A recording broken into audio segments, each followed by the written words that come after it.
मित्रों, अभी आप सुन रहे थे कि जीवन में अगर चुनौती आती है तो कहीं ना कहीं वो हम लोगों को जीवन में बहुत सारा एक्सपीरियंस दे करके जाता है, बहुत सारी चीज़ों को सिखा करके जाता है। तो चुनौती से घबराना नहीं है, उससे सीखना है।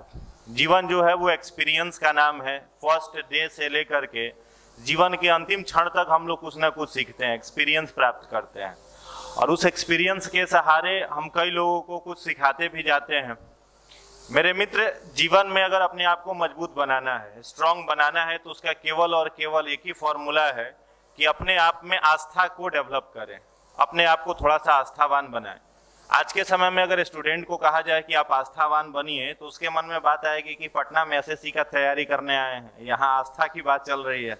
हम तो बैंक की तैयारी करने आए हैं और यहाँ पर आस्था सिखाया जा रहा है। हम तो रेलवे की तैयारी करने आए हैं और यहाँ पर बैठ करके गायत्री महामंत्र सिखाया जा रहा है। मेरे मित्र, बिना जीवन में आस्था को ले आए और बुराइयों से बचे बिना आज के समय में कोई अपने आप को मजबूत नहीं कर सकता है। अपने आप को मजबूत करने का सबसे पहला फॉर्मूला, सबसे पहला अगर कोई तरीका हो सकता है तो वो होती है आस्था, वो होती है निष्ठा। और जिस व्यक्ति के अंदर में अटूट आस्था है, गुरुदेव के प्रति अटूट विश्वास है, वो जीवन में किसी भी परिस्थिति में कभी कमजोर नहीं हो सकता है। एक छोटी सी कहानी से अपनी बात आरंभ करते हैं। एक बार की घटना घटी, आपने सुना होगा एल्बर्ट आइंस्टीन का नाम। फिजिक्स और मैथमेटिक्स की दुनिया के सबसे जीनियस वैज्ञानिक, सबसे जीनियस साइंटिस्ट, जिन्होंने समय के परे जाने की परिकल्पना कर ली थी। एनर्जी का ऐसा फॉर्मूला दिया, थ्योरी ऑफ रिलेटिविटी का सिद्धांत दिया उन्होंने। पूरे अपने जीवन काल में कभी कोई प्रयोगशाला नहीं बनवाई आइंस्टीन ने। उनका कलीग उनसे एक बार बोलता है कि सर, अपने एक प्रयोगशाला बनवा लेते हैं, एक लाइब्रेरी हम लोग बनवा लेते हैं जहां पर बैठ करके आप रिसर्च करिएगा। आइंस्टीन कहते हैं कि भाई देख, मेरे हाथ में जब तक पेन है और कॉपी है, मुझे किसी प्रयोगशाला, किसी लैबोरेटरी की जरूरत नहीं है। हम जहां बैठते हैं वही अपने दिमाग को कॉन्सेंट्रेट कर लेते हैं, वो मेरे पास क्षमता है, वो कॉन्सेंट्रेशन मेरे पास है। आइंस्टीन ने उससे कहा। वही आइंस्टीन की एक बार एरोप्लेन की यात्रा कर रहे थे, एरोप्लेन से कहीं जा रहे थे, तो जहां पर बैठे थे एरोप्लेन के सीट पर, फ्री टाइम था उनके पास, कोई काम नहीं था। तो आइंस्टीन अपने बैग से एक माला निकालते हैं, छोटी सी माला साथ में रखते थे आइंस्टीन। एक माला निकालते और माला निकाल करके प्लेन में ही जपना शुरू कर देते हैं। तो उनके साथ बैठा हुआ जो सहयात्री था, जो आइंस्टीन के बगल में बैठा था, वो आइंस्टीन से ही कहता है कि आज के समय में विज्ञान इतने प्रगति पर पहुंच चुका है, आइंस्टीन जैसे वैज्ञानिक का धरती पर जन्म हो चुका है, और आप यहाँ पर बैठ करके माला जप रहे और अंधविश्वास फैला रहे हैं। किससे कह रहा है? आइंस्टीन से ही वो कह रहा है कि आइंस्टीन जैसा वैज्ञानिक जन्म ले चुका है और आज के इस वैज्ञानिक समय में आप यहाँ पर बैठ करके माला जप रहे हैं और अंधविश्वास फैला रहे हैं। आइंस्टीन बेचारे मुस्कुरा करके छोड़ दिए, कुछ रिप्लाई नहीं करा उन्होंने। प्लेन लैंड किया, आइंस्टीन उतरे, तो आइंस्टीन का स्वागत करने के लिए एयरपोर्ट पर लोगों की भीड़ थी, बहुत सारे लोग वहां पर खड़े थे। सब लोग आकर के आइंस्टीन को माला पहना रहे थे। माला पहना रहे थे तो वो व्यक्ति भी जब प्लेन से उतरा तो देखा कि एक व्यक्ति है जिसको इतना सारा मान सम्मान मिल रहा है, तो पूछता है दूसरे यात्री से कि कौन आया अभी इस प्लेन से जिसको इतनी सेवा किया जा रहा है, इतना माला उसको पहनाया जा रहा है। तो वो कहता है आइंस्टीन अभी उतरे हैं, इसी प्लेन में थे। जा करके नजदीक देखता है तो ये तो वही व्यक्ति है जो मेरे साथ बगल वाली सीट पर बैठा था, इसको लोग माला पहना रहे, यही आइंस्टीन है। जाता है आइंस्टीन के पास, जा करके क्षमा मांगता है, सॉरी बोलता है आइंस्टीन से और कहता है कि सर, हम समझ नहीं पाए कि आप ही आइंस्टीन हो, इसलिए सबसे पहले सॉरी। लेकिन एक बात बताइए, आप इतने जीनियस वैज्ञानिक हैं और आप बैठ करके ये अंधविश्वास वाला काम क्यों कर रहे थे, माला क्यों यहाँ पर जप रहे थे? आइंस्टीन कहते हैं बेटा सुनो, भौतिक विज्ञान के ऊपर हम लोगों का नियंत्रण हो सकता है। भौतिक विज्ञान जो है, एटम बम हो गया, चाहे एटॉमिक कुछ भी है, अणु के ऊपर भी हमारा, परमाणु के ऊपर भी हमारा जो है वो कंट्रोल हो सकता है, नियंत्रण हो सकता है। लेकिन अगर हमारे ऊपर नियंत्रण नहीं रहा तो ये विज्ञान पूरी दुनिया को तबाह कर देगा, इससे कोई बचा नहीं रह सकता है। तो सबसे पहली आवश्यकता है कि हम अपने आप को नियंत्रित करें, अपने आप को बांधें, अपने आप को एक लिमिटेड जगह पर रखें जहां से रह करके हमारे जीवन में भटकाव नहीं आए। तो कैसे अपने आप को एक बाउंड्री में हम लोग बांध सकते हैं, कैसे अपने इस युवापन में भटकती हुई राहों को रोक सकते हैं? आप देखते होंगे कि घोड़ा जब सड़क पर दौड़ता है तो एनर्जी का तो सबसे बड़ा स्रोत उसे माना जाता है, ऊर्जा को नापा ही जाता है हॉर्स पावर में। तो उसी हॉर्स को क्या करा जाता है, आंखों के ऊपर एक पट्टी बांध दी जाती है, बाउंड्री लगा दी जाती है कि तुमको लेफ्ट और राइट नहीं देखना है और सीधे देख करके दौड़ना है। गायत्री महामंत्र यही काम करता है कि हम लोगों के जीवन में एक बाउंड्री को बांध देता है, एक लिमिटेशंस को दे देता है कि इससे परे हम लोगों को नहीं जाना है। अपने अंदर की आस्था को डेवलप करिए, विश्वास को डेवलप करिए, उसके बाद आप पाओगे कि हर जगह जहां पर आप जा रहे हो अपने आप को आप मजबूत पाइएगा। स्वामी विवेकानंद जिस समय शिकागो की यात्रा पर थे, शिकागो में पहुंचे हुए थे, विश्व धर्म सम्मेलन को संबोधित कर रहे थे, इतनी प्रतिकूलताओं को झेलने के बाद जब वो शिकागो पहुंचे थे, भाड़ा नहीं था पानी वाले जहाज पर बैठ करके जाना की, किसी ने सहायता कर दी तो पहुंच गए। वहां जाने के बाद कोई ऑफर लेटर नहीं था, वहां शिकागो धर्म सम्मेलन में हजारों लोगों के बीच बोलने का मौका मिलेगा कि नहीं मिलेगा कुछ पता नहीं था, रहने के लिए कोई आश्रय नहीं था उस अजनबी देश में। इतनी प्रतिकूलताओं को झेलने के बाद जिस समय वो शिकागो में मंच पर जाकर के बोलना प्रारंभ करते हैं, पहले तो जो एंकर महोदय थे उनको कोई वक्त नहीं दिया। स्वामी विवेकानंद से कहता है जब लास्ट में शांति पाठ वाला मामला खत्म हो गया, लास्ट का कार्यक्रम खत्म हो गया, तो विवेकानंद को कहता है 2 मिनट आकर के बोल लीजिए। उस समय असेंबली में बैठे हुए 10,000 ऑडियंस चेयर से उठ करके जा रहे थे, चेयर से उठ करके 10,000 ऑडियंस बाहर निकल रहे थे। उस समय विवेकानंद से कहता है कि आइए आकर के बोल लीजिए। कोई सामान्य व्यक्ति रहता तो हम आप में से कोई रहता तो कहता है क्या मजाक है, तो इतना दूर से भारत से चल करके आए हैं, कि तो कह रहा है 2 मिनट बोल लो। अब बोलने के लिए आते हैं हिंदू धर्म पर और कहता है कि आपको शून्य के ऊपर अपना व्याख्यान देना है, शून्य के ऊपर आपको लेक्चर देना है। विवेकानंद एक्सेप्ट करते हैं, आकर के मंच से पहला वाक्य कहते हैं, my dear sister and brethren of America, America वासी भाइयों और बहनों। 10,000 लोग जो चेयर छोड़ करके उठ चुके थे वापस आकर के चेयर पर बैठ जाते हैं। बोलने के लिए 2 मिनट का समय मिला था, 10 मिनट तो अमेरिका में वो ताली ठोकवाते हैं विवेकानंद, केवल 4 शब्द बोल करके, my dear sister and brethren of America. Anchor उनके पास आता है, आकर के कहता है जीरो के ऊपर बोलना शुरू करिए। 1 घंटा तक जीरो के ऊपर व्याख्यान देते हैं। व्याख्यान देकर के शुरू करते हैं कि पृथ्वी की उत्पत्ति, ब्रह्मांड का उत्पत्ति हुआ है जीरो से, अंततः यह जाकर के समाप्त भी होगा तो जीरो में ही समाप्त होगा। पूरा लोगों को विजुअलाइज कर देते हैं अपने स्पीच के माध्यम से। लास्ट में जब कार्यक्रम खत्म होता है, वो चले जाते हैं, तो एक फोटोग्राफर था जो पूरे कार्यक्रम की तस्वीर उतार रहा था। वो फोटोग्राफर विवेकानंद के पास जाता है, कहता है स्वामी जी सारे फोटो में तो जितने लोग बैठे थे स्टेज पर सबके बारे में हमें पता है, लेकिन जितना देर तक आप व्याख्यान दे रहे थे, स्पीच दे रहे थे, हर आपके फोटो में एक पीछे इंसान खड़ा, एक व्यक्ति खड़ा है जो बस कमर में धोती पहने हुए है, पूरा शरीर जो है उसका निर्वस्त्र है, केवल कमर में एक धोती है, दाढ़ी बड़ी बड़ी है, चेहरा देख करके लगता है कि कोई साधारण सा व्यक्ति है। वो आपके हर फोटोग्राफ में आपके पीछे साथ में खड़ा है।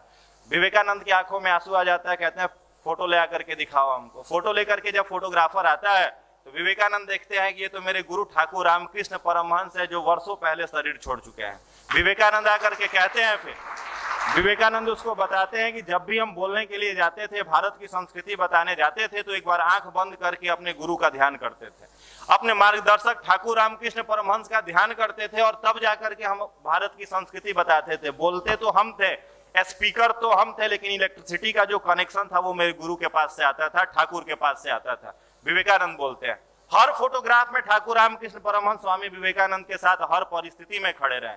अगर ये आस्था हमारे आपके अंदर डेवलप हो जाए, विकसित हो जाए, मेरे मित्र, किसी भी विषम परिस्थिति में आप फंसे रहोगे, कभी आपकी नाव डगमगाएगी नहीं, कभी आप अपने आप को कमजोर नहीं महसूस करेंगे। महाभारत का समय था, महाभारत अभी हुआ नहीं था, बीच का समय था, कौरवों ने पांडवों के साथ षड्यंत्र रचा, मार देने का कंप्लीट प्लान था कि किसी पांडव को जिंदा नहीं छोड़ना, सबको मार देना है। लाक्षागृह की घटना आप सब लोग पढ़े होंगे, 9वीं और 10वीं क्लास में पढ़ना था। लाक्षागृह की घटना घटी, लाक्षागृह में पांडवों को जला करके मारने का व्यवस्था था कौरवों का। लाख का बना हुआ घर था, आग लगा दिया कौरवों ने रातों रात, उसमें पूरा का पूरा लाक्षागृह जल करके नष्ट हो गया। कौरव समझे कि पांडव भी इसमें जल करके मर गए, लेकिन पांडव जो थे वो भगवान कृष्ण के मार्गदर्शन में वहां से निकल गए थे, सुरक्षित पहुंच गए थे बाहर निकलने के बाद पांडवों ने खांडवप्रस्थ की स्थापना करी, जहां पर वो लोग रहना शुरू कर दिए, खांडवप्रस्थ में रहना शुरू कर दिए। खांडवप्रस्थ जब बन गया तो उन्होंने कौरवों को इनवाइट किया कि आइए आकर के देखिए, जिस लाक्षागृह को आप लोगों ने जलाया था उससे ज्यादा सुंदर मकान बना करके हम लोग अभी रह रहे हैं। और मकान बनाया किसने था? तो देवताओं के जो शिल्पकार हैं, देवताओं के जो इंजीनियर हैं, जिनका पूजा अभी कुछ दिन पहले हम लोग किए, कौन? भगवान विश्वकर्मा। विश्वकर्मा ने बनाया, कहा कि आकर के देख लो हमारा अभी खांडवप्रस्थ कितना शानदार और सुंदर बना हुआ है। सारे के सारे कौरव आते हैं आकर के देखने कि खांडवप्रस्थ कैसा है, आकर के सारा कुछ घूमते हैं, देखते हैं कि कितना सुंदर खांडवप्रस्थ बना हुआ है। ईर्ष्या होती है मन में, कितना सुंदर घर में ये सब रह रहा है। प्लानिंग करता है कि कैसे वापस इससे खांडवप्रस्थ भी छीन ले। अर्जुन को ललकारता है दुर्योधन और आकर के कहता है कि अर्जुन, जिस समय तू छोटा था मानते थे तेरा कंसंट्रेशन बहुत अच्छा था, तूने मछली की आंख को भेद करके द्रौपदी को जीत लिया था और द्रौपदी से स्वयंवर में शादी कर ली थी, लेकिन अब वो कंसंट्रेशन तुम्हारे अंदर नहीं रहा होगा। अब वो कंसंट्रेशन तुम्हारे अंदर नहीं रहा होगा। पिन मार दिया धीरे से दुर्योधन अर्जुन को। अर्जुन भी युवा था। क्या बात करते हो, उस समय जिस समय हम युवा थे, बालक थे, उस समय तो इतना हमारे कंसंट्रेशन था, धनुर्विद्या इतनी प्रगाढ़ थी कि नीचे देख करके ऊपर मछली चल रही थी, उसकी आंख में तीर मार दिया। अभी तो और मजबूत है, अभी तो मेरे पास पाशुपत महाअस्त्र है, ब्रह्मास्त्र है, जितने सारे दिव्य अस्त्र हैं सब मेरे पास। अभी भी चाहे तो ये निशाना क्या बात है, हम लगा सकते हैं। दुर्योधन ललकारता है, चलो लगा करके दिखाओ। अगर हार गए तो ये खांडव प्रस्त्र हम लोगों का, जीत गए तो ये खांडव प्रस्त्र तुम्हारा रहेगा। बोका था अर्जुन, एक्सेप्ट कर लिया, कहा कि ठीक है एक्सेप्ट है तुम्हारा चुनौती, एक्सेप्ट तो कर लिया। अब एक पेड़ के ऊपर बांस गाड़ करके ऊपर में प्लेट लगा करके उसमें मछली बांध दी गई, नीचे पानी बना दिया, पानी रख दिया गया जिसमें मछली का प्रतिबिंब दिख रहा था, इमेज दिख रहा था। मछली जो थी वो लगातार उसमें चल रही थी। अर्जुन धनुष लेकर के वहां पर तैयार था, लक्ष्य था मछली की आंख भेदनी है। दुर्योधन ने कहा कि एक और शर्त है। तो क्या शर्त है, इस बार हम पानी में हलचल पैदा कर देंगे, यानी नीचे जिस पानी में इमेज बन रहा है मछली का, उसमें हम हलचल पैदा कर देंगे, पानी को हिला देंगे, पानी कंपित रहेगा और कांपते हुए पानी में तुमको देख करके मछली की आंख में निशाना लगाना है। अर्जुन का हालत खराब, एक तो खांडव प्रस्थ से बच करके, लाक्षागृह से बच करके कैसे कैसे आए हैं, लग रहा है खांडव प्रस्थ भी हाथ से चला गया। आंख बंद करता है और आंख बंद करके याद करता है भगवान श्री कृष्ण को। आंख बंद करता है, कहता है प्रभु जोश जोश में तो चुनौती स्वीकार कर ली है, लगता है कि अब खांडव प्रस्थ भी हम लोगों के हाथ में नहीं रहेगा। भगवान श्री कृष्ण सुनते हैं, मुस्कुराते हैं, कहते हैं कि शर्त एक्सेप्ट करने के टाइम नहीं बुझाया, चलो अब आते हैं।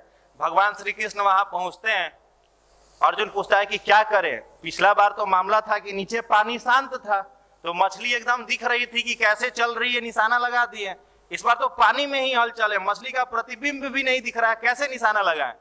भगवान श्री कृष्ण कहते हैं बेटा टेंशन मत लो, फुल एकाग्रचित अपने आप को करो, पूरा माइंड को कंसंट्रेट करो, तीर छोड़ दो, जाकर के सही जगह पर लगेगा।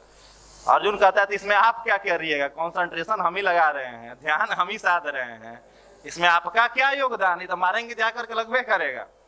भगवान कहते हैं कि बेटा निशाना तो तुम लगाओगे, लेकिन ये जो पानी हिल रहा है इसको शांत करने का काम कौन करेगा, इस पानी को तो हम ही शांत करेंगे, उसके बाद ही तुम्हारा निशाना लगेगा। मेरे मित्र, भगवान का रोल जीवन में यही होता है। विषम परिस्थिति में आकर के जीवन में जो चुनौती होती है, जो हलचल होती है, भगवान बस उसी को शांत कर देता है। चुनौती पर लड़ना तो हम ही लोगों को है, चुनौती का मुकाबला तो हम ही लोगों को करना है, इसलिए अपने आप को मजबूत बनाइए। गायत्री महामंत्र के बारे में कहा गया है, गुरुदेव ने कहा है कि गायत्री महामंत्र उसी व्यक्ति का सफल होता है जो सबसे पहले शारीरिक और मानसिक रूप से अपने आप को पवित्र करता है। हम आप बहुत लोग किसान परिवार से हैं, देखे होंगे कि गांव में जिस समय गाय चर करके आती है तो चर के आने के बाद उसके थन में दूध भरा रहता है, पूरा का पूरा दूध भरा रहता है, सनसनाहट होती है, गाय कष्ट में रहती है कि कोई आए उसका दूध निकाल करके ले जाए, उसका बछड़ा है दूध पी करके जाए, परेशान रहती है। लेकिन वहीं बगल में कुत्ता का बच्चा आया आकर के कहे कि हमको दूध पिला दो। मेरे मित्र, गाय छटपटा करके मर जाएगी, कष्ट सहते हुए मर जाएगी, लेकिन उसे कतई मंजूर नहीं होगा कि कुत्ता का बच्चा आए और उसके थन में उसके थन का दूध पिए। गायत्री महामंत्र यही है, गायत्री का रसपान, गायत्री माता का दुग्धपान वही व्यक्ति कर सकता है जो शारीरिक और मानसिक रूप से पवित्र है। गुरुदेव के पास एक व्यक्ति गया, जाकर के कहा कि गुरुदेव गायत्री तो एक मंत्र है और आपने गायत्री को माता के रूप में बैठा दिया है। गुरुदेव कहे कि गायत्री कोई माता नहीं है, मैंने एक 18 साल की लड़की को गायत्री माता बना दिया। पूछा कि 18 साल की लड़की गायत्री माता? गुरुदेव ने कहा 18 साल की कन्या है और गायत्री माता है। पूछे कैसे, क्या होगा इसके पूजा करने से? गुरुदेव ने कहा कि 18 साल की लड़की में अगर तुझे अपनी माँ और बहन दिखने लगी, उसी दिन तेरी गायत्री मंत्र सफल हो जाएगा। तेरा गायत्री मंत्र सफल होने से कोई नहीं रोक सकता, कोई नहीं रोक सकता है। तो गायत्री महामंत्र अगर करते हैं तो सबसे पहले अपने आप के शारीरिक और मानसिक ब्रह्मचर्य को साधिए। युवा वो है जिसको देख करके पता चले कि उसके अंदर जवानी है, उसके अंदर यौवन हो। युवा के अंदर कभी किसी भी प्रकार का कोई डर नहीं रहता है, किसी भी विषम परिस्थिति में फंसा हुआ हो, सब कुछ उसका छिन चुका हो, उस समय भी युवा कभी भयभीत नहीं होता है। स्वामी विवेकानंद कहा करते थे कि जिस समय आपके अंदर डर आता है तत्क्षण आपकी मौत हो जाती है।